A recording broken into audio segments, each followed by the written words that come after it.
Radhe Radhe my friends. तो police हमारी यहाँ पे जैसे काम कर रही है, ऐसे तो मतलब जो बिल्कुल ही नालायक लोग होते हैं ना, वो काम करते हैं। और जो चीज़ है वो मैं सबसे बात करूं, अगर इंडिया की पुलिस सुधर जाए ना तो हमारा पूरा देश सुधर जाएगा। तो इसमें क्या है कि जितने भी ये पुलिस वाले हैं, दे आर ऑल एसोसिएटेड या related to some source of political power, not the law of India. ठीक है, और फिर ये अपने मन मुताबिक रिश्वत खा के इससे खा लिया उससे खा लिया, अपने हिसाब से काम करते हैं। तो सबसे बड़े देशद्रोही ही हमारे पुलिस वाले हैं। कभी आपने देखा है कि किसी पुलिस वाले ने चोर को पकड़ा हुआ है? और जब तक मामला कोर्ट्स में नहीं जाता तब तक जो है आपको जस्टिस नहीं मिलेगा, क्योंकि police in itself is defunct because they are totally corrupt. और इसलिए मान लो अगर आप कोई कंप्लेंट भी करें, आप कुछ भी करें, उसके ऊपर एक्शन लेना एक बहुत बड़ी बात है। मान लो अगर आपका कोई चीज़ चोरी हो गई, तो कितने लाखों लोगों में ऐसे लोग हैं जिन्होंने उस मतलब चोरी को, मतलब या उस चोर को पकड़ा हुआ है या कोई चीज़।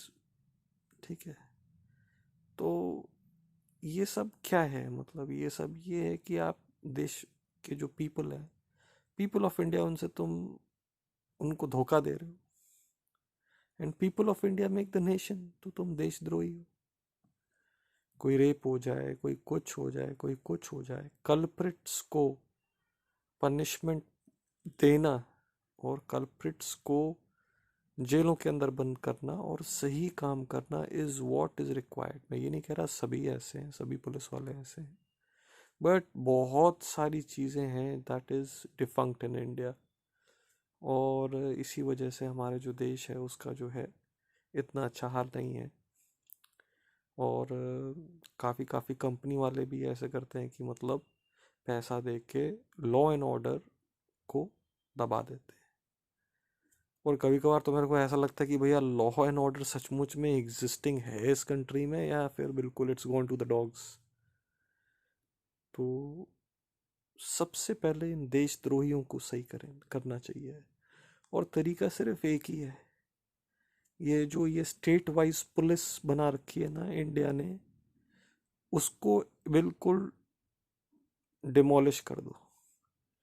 कि भैया स्टेट वाइज पुलिस नहीं होगी, एक सेंट्रल एग्जाम होएगा, जस्ट लाइक आर्मी में होता है और जस्ट लाइक एयरफोर्स में होता है। एक सेंट्रल एग्जाम होएगा और सेंट्रल एग्जाम को क्लियर करने के बाद ही आपका जैसे जो भी होता है ना, जो सेंट्रल गवर्नमेंट एग्जाम करती है, that is fair, so that the right people. ये क्या करते हैं, रिश्वत दे दे के जो है अपना जो है कि भाई तुम्हें जो है सब इंस्पेक्टर भर्ती होना, ये होना है, तो 25 लाख 50 लाख रुपए तुम जो है इसको दिलवा दो। तो रिश्वत दे के पहले जो है भर्ती हो जाते हैं, भर्ती हो जाते हैं तो पहले वो 50 लाख रुपए निकालते हैं किससे? लोगों से। तो ये देशद्रोह का मामला है। ये नहीं है कि भैया मेरे लिए एप्लीकेबल, ये सबके ऊपर एप्लीकेबल है। तो सबसे पहले ये जो ये रिश्वत देना इधर उधर और अपने हथकंडे लगाना, इनको ख़त्म करने के लिए जितनी भी रिक्रूटमेंट पुलिस की होनी चाहिए वो सारी की सारी through central government should recruit the exam करना चाहिए कंडक्ट। जैसे होता है ना आपका जो एसबीआई के लिए होता है, प्रोबेशनरी ऑफिसर के लिए होता है, ठीक है ना, क्लर्क के लिए होते हैं, सब सेंट्रल गवर्नमेंट एग्ज़ाम करती है।